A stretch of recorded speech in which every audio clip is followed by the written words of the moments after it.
सवार माई आजा तेरा बापे होई के सवार माई माथे मुकुट तोहार करे जग बुझिया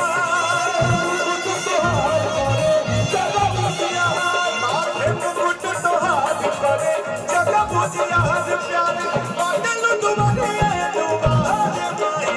आजा तेरा बापे होई के सवार माई आजा तेरा बापे होई के सवार माई आजा तेरा बापे होई के सवार माई दुलारी बनी दुलारी बनी दुलारी बनी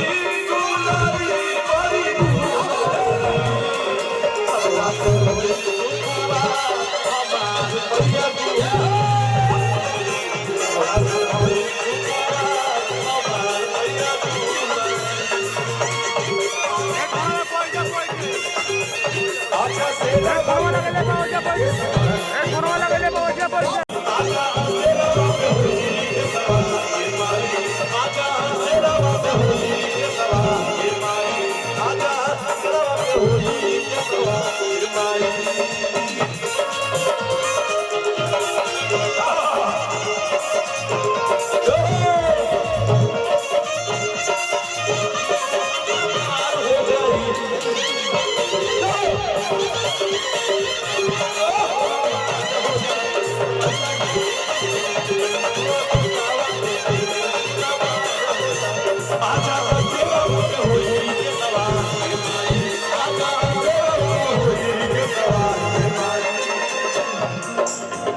आज देखिए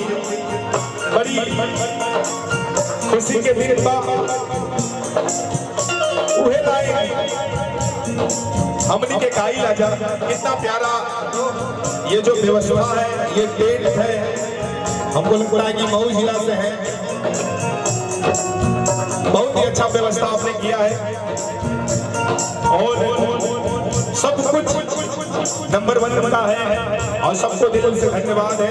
हम बड़े भैया आनंद दुबे जी की तरफ से आप सबको धन्यवाद कर रहे हैं और सभी